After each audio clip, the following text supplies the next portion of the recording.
To fa ana wata ga wata, rikici ya ƙara ɓarkewa tsakanin magoya bayan shahararrun jaruman mawaƙan Hausan nan guda biyu, wanda aka fi sani da Naziru M Ahmed wato Sarkin Waƙa da kuma Dauda Kahutu Rarara. Ku biyo mu har ƙarshen bidiyon nan masu kallon mu domin jin cikakkun rahotannin kai tsaye. Kada ku manta masu kallon mu ku bayyana mana ra'ayoyinku a comment section akan wani takaddama da ake tafkawa tsakanin ɓangarorin guda biyu. A wasu lokutan ma akan ɗau waƙoƙin nasu ana fashin baƙi da martani tsakanin masoya waɗannan mawaƙa na ƙasar Hausa.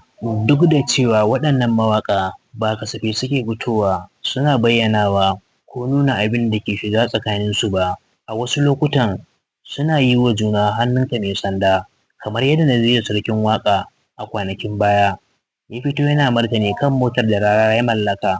Naziru a wannan lokaci ya fito yana shaida mabiyansa a shafukan sada zumunta cewa shi ma bai bayyana dukiya ba ne, amma motar da ya mallaka wata Marsandi ƙirar G-Boss za ta saye motar wani wanda ya bayyana da waccan wadda gate nan da Rara yake ke nunawa a shafukan sada zumunta wato Avatar sau 3 da ɗauriya. Wannan batu ya riƙa haifar da muhawara da cece-kuce a shafukan sada zumunta gami da yadda ake yawan samun takun saƙa tsakanin mawaƙa. Malam Ibrahim Sheman masani kan harkoki da fina-finan Hausa ya ce lamari da ya samo asali harkar tun a shekarun baya. Ya ce ko a tsakanin mawaƙan shekarun baya masu amfani da kayan kiɗi na waƙa na zamanin baya irin su Alhaji Mamman Shata ana samun takun saƙar sosai kamar yadda ake samu a yanzu.